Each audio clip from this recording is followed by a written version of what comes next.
सबको जय मसीह की। मैं आशा करता हूँ कि ये समय हम लोगों के लिए परमेश्वर की आवाज़ सुनने के समय है, तो आप सब तैयारी हैं। हम लोग परमेश्वर की आराधना सारी कुछ हम लोग कर चुके हैं। अभी हम लोग परमेश्वर की ओर से सुनने के समय है।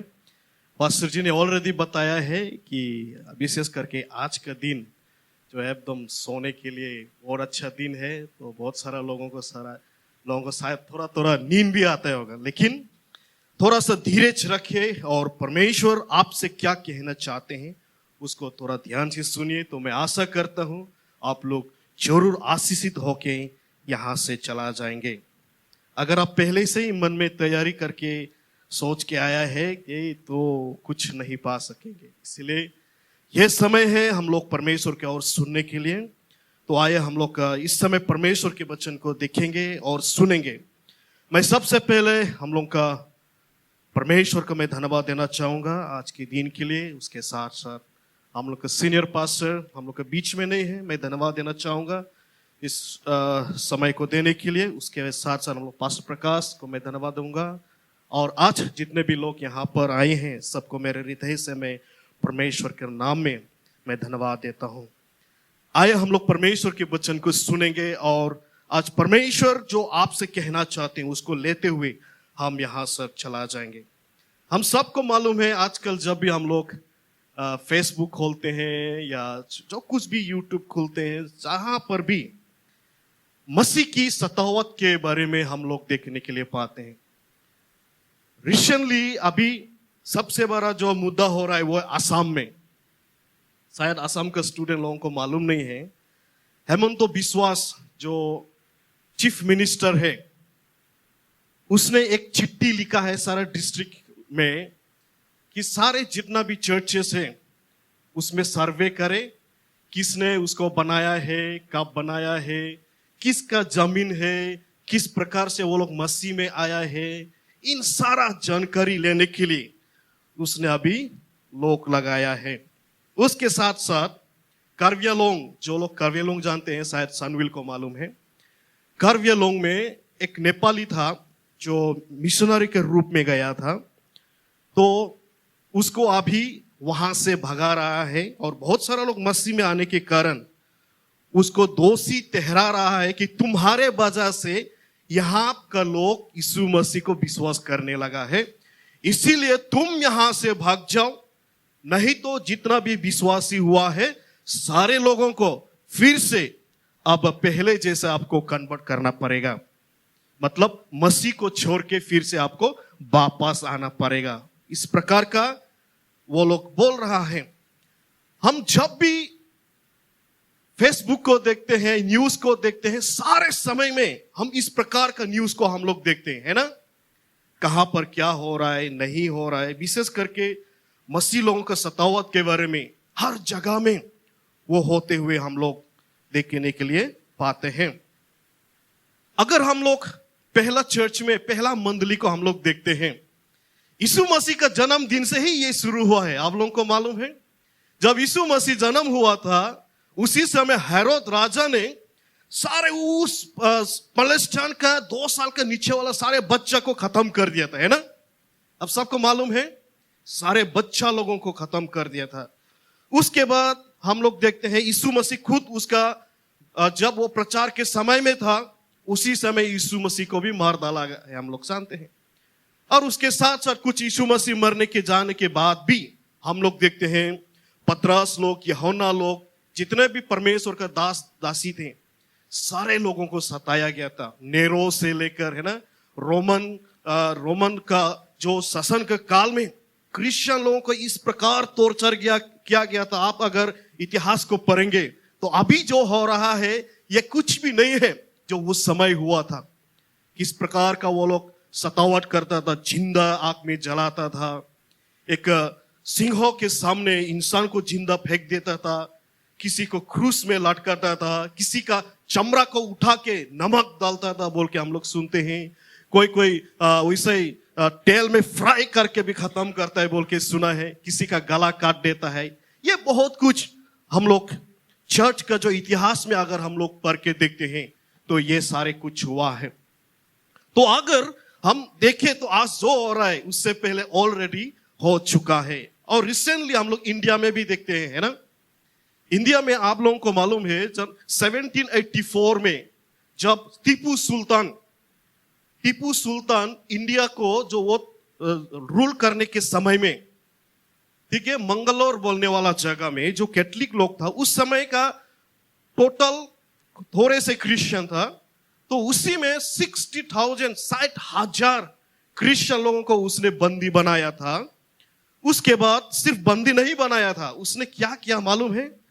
उसने इस प्रकार का सतावट किया है, 100% में 92% क्रिश्चियन लोगों को उसने सताया था। या इस प्रकार का उन लोगों ने ऐसा किया था कि 340 किलोमीटर जंगल में नंगे पैरों में चलने के लिए उन लोगों को पनिशमेंट दिया था। 4000 फुट का एक पहाड़ को चढ़ते हुए 340 माइल बिना खाने पीने सही प्रकार में नहीं होने के कारण उन लोगों को रास्ते में ही बहुत सारा लोग मर गया था।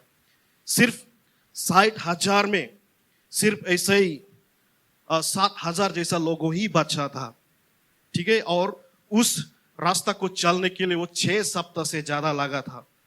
और जो लोग 60,000 बच गया था उसका भी किसी का पैर नहीं था, किसी का हाथ नहीं था, किसी का कान नहीं था, नाक नहीं था। इस प्रकार का उन लोगों को सतावट किया गया है। और सिर्फ वो नहीं, हम लोग 2008 में हम लोग देखते हैं जब उड़ीसा में भी सतावट हुआ था, है ना। हम सबको मालूम है उड़ीसा में क्या हुआ था। उड़ीसा में भी वहां पर भी बहुत सारा लोगों का घर जलाया गया था, बहुत सारा लोगों का। 3,906 जो मसीह घर को जलाया दिया था। उसके बाद 395 से ज्यादा 400 से ज्यादा चर्च को जलाया दिया गया था। उसके बाद 40 से ज्यादा 39 लिखा गया है, लेकिन बहुत सारा लोग मरा है, 39 से ज्यादा लोगों को मारा गया था। तो यहां सारे कुछ जो संसार में आप देख रहा है, ये सारे सतावट को हम देखते हैं। तो कभी कभी बहुत सारा विश्वासी लोगों को इस प्रकार का प्रश्न पूछ रहे होगा, है ना, क्या ये सब हो रहा है, क्या होने वाला है, क्या सच में बहुत सारा गड़बड़ी होने वाला है, क्या सच में हम लोग का पास में भी सतावट वगैरह ये सब आने वाला है क्या? हम किस प्रकार से उसको हम लोग आगे से हम लोग उसको फेस करेंगे? हम किस प्रकार से अपना मसीह जीवन को आगे ले जाएंगे? हम किस प्रकार से हम लोग विश्वास में स्थिर रहेंगे? इन सारे कुछ देखते हुए कभी कभी हम लोग का जीवन में घबराहट आता होगा, है ना। लेकिन ये सारे कुछ ऑलरेडी बहुत कुछ हो चुके हम लोग जानते हैं। इतिहास में मंडली का कहानी को अगर हम पढ़ेंगे तो आज के समय से ज्यादा पहले बहुत कुछ हुआ था। तो इस प्रकार होते हुए जब हम देखते हैं तो कभी कभी हम लोग को दर्शापन हम लोगों के जीवन में आता है। और इसीलिए आज हम लोग कुछ बाइबल वचन से सीखेंगे, क्या वो सारे कुछ होने से द्वारा या कुछ वो सारे कुछ हम लोग के जीवन में आने से इसका मतलब क्या है कि परमेश्वर के प्रेम हमसे कम हो चुका है? क्या परमेश्वर वो सब कुछ नहीं कर सकते? क्यों परमेश्वर वो सब होने के लिए देते हैं? लेकिन हम आज इस एक वचन को पढ़ेंगे और देखेंगे जो पौल, हम जानते हैं ना, पौल सौल बोला जाते हैं, उसका जीवन में हम जानते हैं वो भी ऐसा आदमी था जो क्रिश्चियन लोगों को, मसीह लोगों को सतावट करने वाला व्यक्ति था। सारे लोगों को वो जेल में डाल रहा था, बहुत कुछ कर रहा था। लेकिन जब उसी ने मसीह को पाया और उसी ने सबसे ज्यादा प्रचार किया है और बहुत सारा किताब बाइबल भी लिखा है और बहुत सारा चर्च भी उसने बनाया है, आज उसका जीवन में भी बहुत सारा सतावट आया है।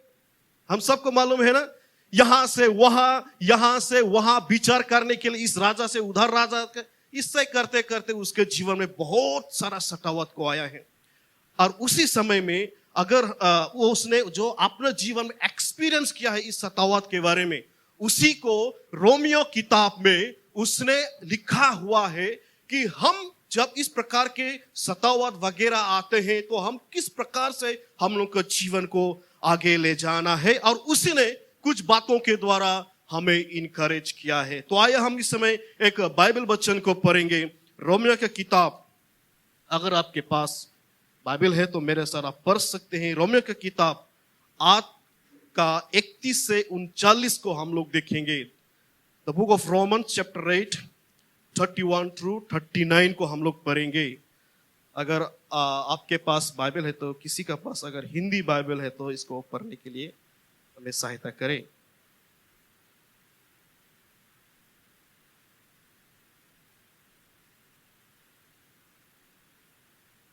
आमीन, थैंक यू। तो यहाँ पर पौल ने अपना जीवन में उन सारा सतावट को जानते हुए, समझते हुए मसीह की मंडली को इस पत्रों में लिखा है। आज हमें यहां से स्पष्ट रूप से पौल हमें सिखाने के लिए कोशिश कर रहा है। हम जो कुछ भी इस संसार में रहने के समय में हम लोग के जीवन में आते हैं, उन सारे चीजों से बढ़कर जो सबसे ज्यादा बढ़कर है वो है परमेश्वर का प्रेम। परमेश्वर का प्रेम से हमें कोई नहीं अलग कर सकता है बोल के हम यहां पर देखते हैं। जब यीशु मसीह इस संसार में आया, उसी समय से मसीह लोगों को खत्म करने के लिए बहुत सारा कुछ षड्यंत्र बनाया गया। हम लोग जानते हैं हिटलर 10 लाख से ज्यादा मसीह लोगों को मारा है बोल के हम लोग इतिहास में जानते हैं। उसका इच्छा था कि सारा मसीह लोगों को खत्म करेंगे। और सिर्फ वो नहीं, बहुत सारा लोग संकल्प लिया था कि मसीह लोगों को खत्म कर देंगे। लेकिन आज देखते हैं दिन बर दिन मसीह लोग बढ़ते जा रहा है, बढ़ते जा रहा है। जब जैसे मैंने बोला, जब उड़ीसा में सतावट हुआ था 3000 के आसपास में था चर्चेस, लेकिन आज 6000 से ज्यादा वहां पर चर्च बन चुका है। खत्म होने वाला था लेकिन और ज्यादा बढ़ गया। तो मसीह लोगों को सतावट करते हुए या बहुत कुछ करते हुए लोग हमें या कंट्रोल करने के लिए कोशिश करते हैं, लेकिन आज कोई भी उसको रुकावट नहीं ला सकते, क्योंकि परमेश्वर सच्चा परमेश्वर है और जो उसके पीछे चलने वाला है उसी को कोई कुछ नहीं कर सकते। यहां पर पौल हमें इस प्रकार से सिखा रहा है, हमें परमेश्वर की प्रेम से कौन अलग कर सकते हैं। परमेश्वर का प्रेम से हमें कौन अलग कर सकते हैं बोल के स्पष्ट रूप से हमें यहां पर सिखाया गया है। अगर हम पढ़ते हैं यहां पर 31 में इस प्रकार लिखा है, अगर परमेश्वर हमारा साथ है तो, है ना, हमारे कौन खिलाफ हो सकता है।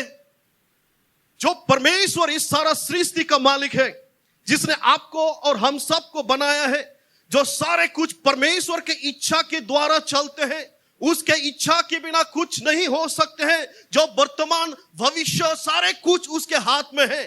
अगर वही परमेश्वर आपके संग में है, आप उसी परमेश्वर, अगर आप उसी का पीछे चल रहा है और वही परमेश्वर आपसे बोलते हैं कि मैं आपके संग हूं, तो आपका विरोध कोई खड़ा नहीं हो सकता, ये कोई खिलाफ नहीं हो सकता है। शायद हम कभी कभी देखते हैं, जब हम लोग देखते हैं तो शायद आपके मन में सोच रहे होगा कि ये कुछ क्या हो रहा है ना, ये सारे कुछ क्या हो रहा है। परमेश्वर से इस प्रकार वादा किया है कि मैं आपके संग हूं, अब जहां जाएंगे मैं तुम्हारे साथ रहूंगा, आपको कुछ भी होने नहीं देंगे। तो ये सब क्या हो रहा है बोल के हम कभी कभी सोच रहे होंगे, है ना, हम लोग के जीवन में। लेकिन मसीह होने के नाते परमेश्वर ने पहले ही ये सब भी बताया है कि अगर आप मेरा पीछे चलते हैं तो ये सारे कुछ आपका जीवन में जरूर आएगा, कोई इससे नहीं बच सकता है, क्योंकि लोग सच्चाई को पसंद नहीं करते हैं। यहां पर हम जब देखते हैं, जब यीशु मसीह जब सच्चाई के बारे में फरीसी लोगों को बताने शुरू किया कि ये सब तुम लोग ये गलती कर रहे, वो कर रहे, ये कर रहे, तो सारे लोग यीशु का विरोध हो गया था, है ना, क्योंकि यीशु मसीह सच्चाई को लोगों को बता रहा था, बोल रहा था कि आप ये जो कर रहे अच्छा नहीं है, वो जो कर रहे अच्छा नहीं है। इसीलिए वो लोग जलन होते हुए यीशु मसीह को मरने के लिए वो लोग कोशिश किया था, लेकिन कोई भी उसको वो नहीं कर सका। आज हम लोग के जीवन में जब हम लोग मसीह को पाया है, एक चीज को ध्यान रखना है, शायद सारे संसार आपका विरोध हो सकता है, शायद आपका नजदीक कोई परिवार आपके विरोध हो सकते हैं, चाहे आपका बंधु लोग या आपका कोई परिवार का लोग आपका विरोध में हो सकता है, लेकिन परमेश्वर के प्रेम उससे भी बड़ा है। और वही परमेश्वर आपसे ये निश्चित करते हैं, आपको ये शासन देता है कि मैं आपके साथ हूं। अगर मैं आपके साथ हूं तो आपके खिलाफ में या आपका विरोध में कौन खड़ा हो सकता है? वही परमेश्वर जिसने सारे संसार को बनाया। जो परमेश्वर के बिना कुछ नहीं हो सकता है। जो आपका जीवन, जो आप जो जी रहा है, जो आप खा रहा है, पी रहा है, सारे कुछ कर रहा है, जिसने सारे कुछ देने वाला वही परमेश्वर अगर आपके साथ दे रहा है तो हमें किससे डरना है? और इसीलिए जब हम इस प्रकार का सोच हम लोग के जीवन में आते हैं तो एक बात को आप ध्यान रखना है कि वो सारे कुछ भी नहीं है, वो कुछ समय के लिए है, कुछ दिन के लिए है, वो सारे कुछ खत्म हो जाएगा। लेकिन जो परमेश्वर ने आपसे प्रेम किया है, जो वादा किया है मैं तुम्हारे संग रहूंगा, वो परमेश्वर को ध्यान रखे, उसका मन में रखे और उन सारे चीजों को आप दूर रखते हुए प्रार्थना में रहे तो परमेश्वर आपको जरूर आशीष करेंगे। और इस प्रकार का सतावट जो हम लोग के जीवन में आएगा उसको आसानी से हम लोग जीत सकेंगे। आमीन। यहां पर अगर हम देखते हैं दूसरा चीज, अगर हम देखते हैं 32 में इस प्रकार लिखा है कि उसने हमें बचाने के लिए अपने बेटा पुत्रों तक नहीं छोड़ा। इस प्रकार का प्रेम परमेश्वर ने हमसे किया है। कोई भी अपने पुत्रों को कोई दूसरे के लिए नहीं देते हैं, लेकिन बाइबल वचन इस प्रकार कहते हैं हमें बचाने के लिए, हमें प्रेम करने के लिए, हमें जिंदा करने के लिए वो अपने बेटा तक नहीं छोड़ा। इस प्रकार का प्रेम परमेश्वर पिता आपसे प्रेम करते हैं तो उससे बड़ा प्रेम क्या हो सकता है? और इसीलिए क्यों परमेश्वर ने अपने बेटा को दिया? ताकि हम लोगों को बचा सके।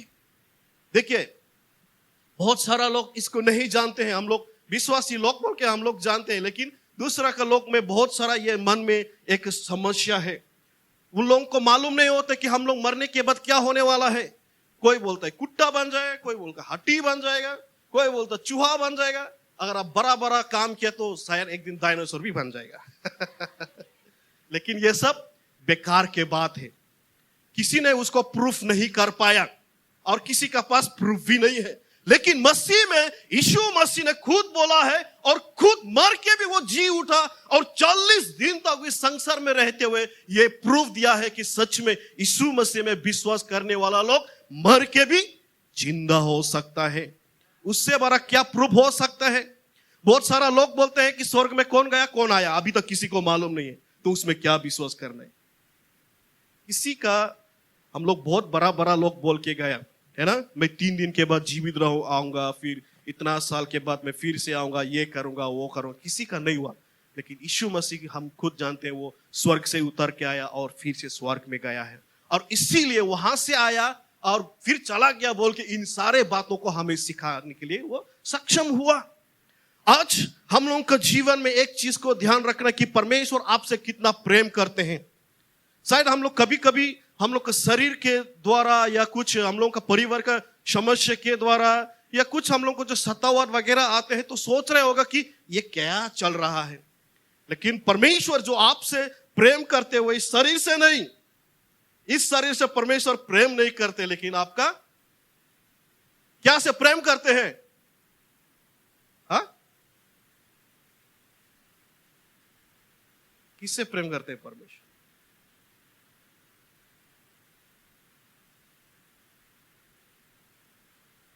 क्या डाउट है क्या कुछ? हाँ, क्या संदेह हो? क्या कुछ संदेह है आपका जीवन में? नहीं है ना। परमेश्वर हम लोग के जीवन को बचाना चाहते हैं। ये शरीर तो जैसे भी हो क्या मर जाएगा। ये शरीर मिट्टी का बनाया हुआ है, कोई इसको बचा नहीं सकता है। बाइबल में लिखा है संसार में एक बार जन्म होने वाला व्यक्ति हमें एक दिन जरूर मरना पड़ेगा।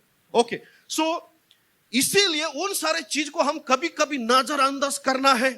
अगर आप सोचते हैं कि परमेश्वर आपसे प्रेम करते हैं, आपसे प्रेम रखते हैं और आपके जीवन को बचाने के लिए वो अपना बेटा को बलिदान दिया है, तो वो कुछ भी आपके लिए कुछ भी करने के लिए वो तैयार है। लेकिन आप उसके लिए तैयार रहना बहुत जरूरी है। हम लोग कभी कभी इस चीज को हम लोग उतना ध्यान नहीं देते हैं कि परमेश्वर ने आपके लिए कितना बलिदान दिया है, आपसे कितना प्रेम करते हैं। इस चीज को कभी कभी हम लोग नहीं सोचते हैं। इसीलिए हम लोग बहुत सारा लोग क्यों बड़ा वो फूलते जाते हैं। मतलब क्या है? अपने आप को बड़ा दिखाते हैं, मैं ये कर सकता हूं, वो कर सकता हूं, ये जानता हूं, वो जानता हूं, मेरा पास ये है, वो है, बोल के क्या हो जाते हैं? घमंड हो जाते हैं।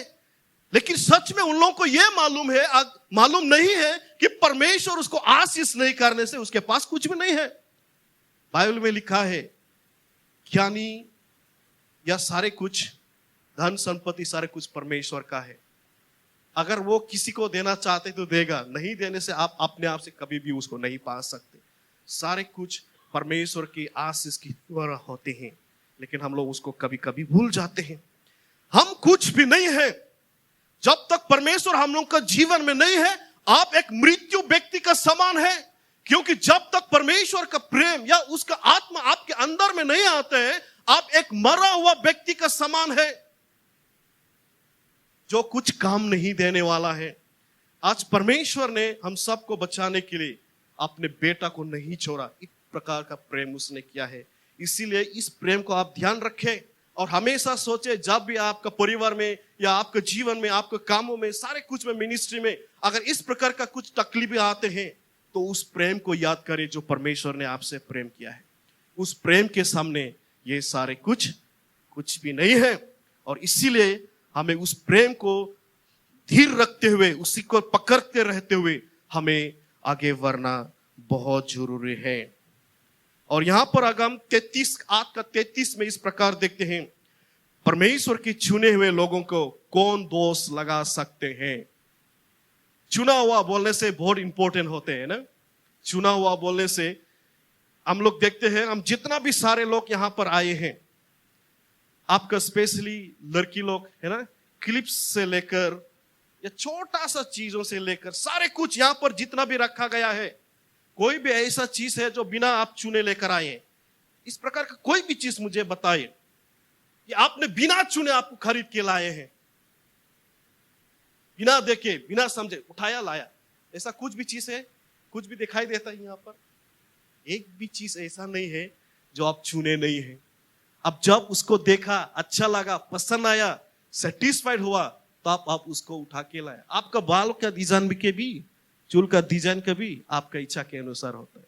आप कभी भी नापित को नहीं बोलेगा तुम्हारा जैसा ही काटो, कभी नहीं बोलेगा वो भी आपका चॉइस है ना।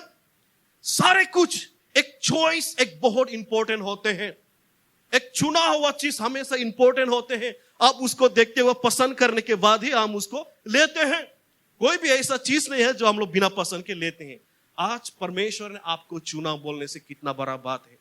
कभी कभी हम इसको शायद छोटा जैसा आप सोचते हैं, छोटा जैसा सोचते हैं, लेकिन ये चुना हुआ बात ये सबसे बड़ा होते हैं, सबसे बड़ा होते हैं।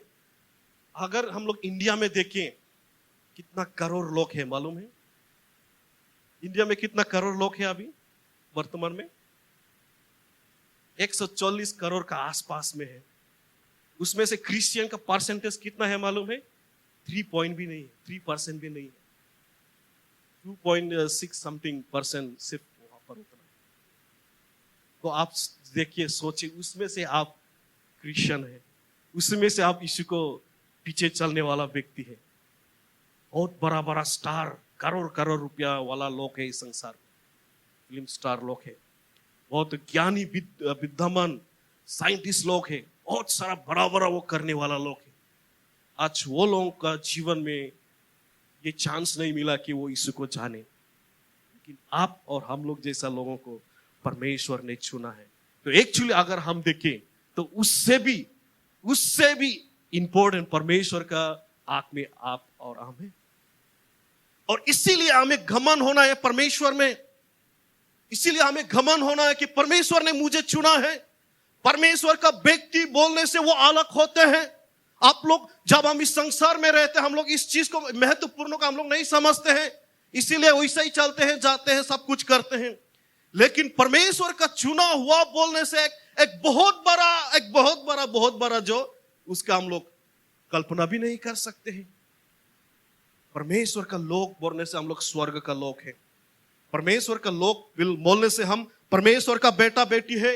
हम उस राज्य का, जो परमेश्वर का सिंहासन का भागीदारी है, जो परमेश्वर ने हमें वादा किया है, अगर आप मेरा पीछे चलते हैं, मेरा इच्छा के अनुसार आप चलते हैं, एक दिन स्वर्ग में जब जाएंगे उस स्वर्ग का संपत्ति का भागीदार भी आप हो जाएंगे। और इसीलिए एक चुना हुआ व्यक्ति हम लोग है और इसीलिए हमें खुश होना है। और जब भी हम इस चीज को ध्यान रखना है, यह संसार हम लोगों का घर नहीं है, यह परमानेंट के लिए हम लोग यहां पर नहीं है। हम लोग इस संसार में कुछ दिन के लिए हैं और ये शरीर को भी हमें यहां पर छोड़ के ही जाना है। एक बात है, हमें जानना है, जो लोग मरने के लिए डरते हैं वो लोग कैसे स्वर्ग जाएंगे, क्योंकि बिना मरे कोई स्वर्ग नहीं जा सकते, है ना। इस शरीर को आपको छोड़ना पड़ेगा तब आप स्वर्ग में प्रवेश कर सकते हैं। तो हमें जीने मरने का डर को हम लोग के हृदय से निकाल देना है। आप मरने के लिए डरेंगे तो इसका मतलब आप स्वर्ग में जाने के लिए अभी भी बहुत दूर में है। ओके, ये आसान बात नहीं है, लेकिन वचन का अनुसार एक चीज को हमें ध्यान रखना है, हम लोग परमेश्वर का चुना हुआ लोग हैं और इसीलिए हम लोग के जीवन में जो कुछ भी आए उन सारे चीजों को हम लोग नजरअंदाज करते हुए विश्वास में स्थिर रहना है। जिस प्रकार हम लोग जानते हैं, पतरस लोग, यूहन्ना लोग के समय में कितना सतावट आया था, है ना। उन लोगों को एकदम पब्लिक के सामने पिटाई कर रहा था, मर रहा था, वार्निंग दे रहा था कि तुम लोग आज से अगर परमेश्वर के वचन को फिर यीशु मसीह के बारे में और बोलेगा तो तुम लोगों को नहीं छोड़ेगा। लेकिन पतरस और यूहन्ना ने क्या बोला था, जो हम अपने आंखों से देखा, जो कानों से सुना, जो मेरे सामने ये सब हो रहा है जो अच्छा है, उसको मैं कैसे चुप रह सकता हूं। शायद आप लोग मेरा जान ले मुझे कोई लेना देना नहीं, लेकिन हमें इस शुभ संदेश को प्रचार करने में कोई रुकावट नहीं ला सकता। इसीलिए वो लोग अपना जीवन तक बलिदान दिया, है ना। आपको मालूम है, यूहन्ना को छोड़ के सारे यीशु मसीह के चेला मर गया था इस वचन के चलते। यीशु मसीह के बारे में प्रचार करने की वजह से सिर्फ यूहन्ना, है ना, उसको छोड़ के जितना भी यीशु मसीह का चेला था सबको मार डाला गया था। लेकिन वो लोग कभी भी चुप नहीं रखा। हम लोग को इंडिया में थॉमस आया था, है ना। थॉमस पहले बार हम लोग साउथ में आए थे, हम लोग सब जानते हैं उसके जीवन की कहानी। उसको भी मार दिया गया। क्यों वो लोग इतना सतावट, इतना वो करने बावजूद भी क्यों उन लोगों ने चुप नहीं रहा? क्योंकि ये सच वचन है और इसीलिए वो लोग नहीं डरा। वो लोगों को ये मालूम था परमेश्वर ने हमें चुना है, हम ये शरीर तो जैसे ही तैसे भी मर जाएगा, इसके लिए मैं इतना क्यों सोचूं, मैं क्यों इसके लिए इतना चिंता क्यों करूं? अगर परमेश्वर ने मेरा जो जीवन अंदर में है उसको बचाया है तो ये शरीर तो मैं कुछ भी नहीं सोचता हूं। इसी प्रकार का मनोभाव उन लोगों के जीवन में आते हुए अपना जो मिशन है उसको आके लेकर गया। आज हम कभी कभी इस चीज को भूल जाते हैं। चुने वाला लोग बोलने से एक बहुत इंपॉर्टेंट होते हैं। परमेश्वर के सामने आप बहुत मूल्यवान हैं, आप बहुत उसके लिए एक सेटिस्फाइड, एक अच्छा वाला गुण को देखा है और इसीलिए परमेश्वर ने आपको चुना है। और आज हमें एक चीज को ध्यान रखना है, हम कहां पर व्यक्ति वाला हम लोगों को चुनने वाला, ना हम लोगों का ज्ञान है, बुद्धि है, ना क्या है ना। लेकिन फिर भी परमेश्वर का चुना वाला लोग एक बहुत आशीषित है और बहुत एक अचंबा जो परमेश्वर ने ये सब काम किया है। और इसीलिए हमें घमंड में रहना है कि परमेश्वर ने मुझे चुना है, दूसरा चीज के लिए नहीं, लेकिन परमेश्वर में घमंड रहना है जो आपको और हम सबको चुना है। यहाँ पर पौल उसके जीवन में ये बहुत एक्सपीरियंस होने के वजह से, उनको मालूम होने के वजह से इस प्रकार का बातों को वो मंडली को बता रहा था। मैंने पहले ही बताया, पौल मसीह लोगों को सताने वाला व्यक्ति था, है ना, मसीह लोगों को सताने वाला व्यक्ति था। लेकिन जब वो मसीह को पाया, खुद उसी ने यीशु मसीह के बारे में प्रचार किया और बहुत सारा कुछ सतावट उसके जीवन में आने के बावजूद भी वो कभी भी नहीं छोड़ा। मरते दम तक वो परमेश्वर के यीशु मसीह के बारे में बोलते गया, क्योंकि उसके जीवन में जो उसको जिस प्रकार से परमेश्वर ने उसको चुन के एक परमेश्वर का सेवक बनाया वो उसको मालूम था। और इसीलिए वो कभी भी नहीं डरा और परमेश्वर का विश्वास में वो स्थिर रहा। और इसीलिए आज हम उसके जीवन की कहानी सब कुछ हम लोग बाइबल में पढ़ने सक रहा है।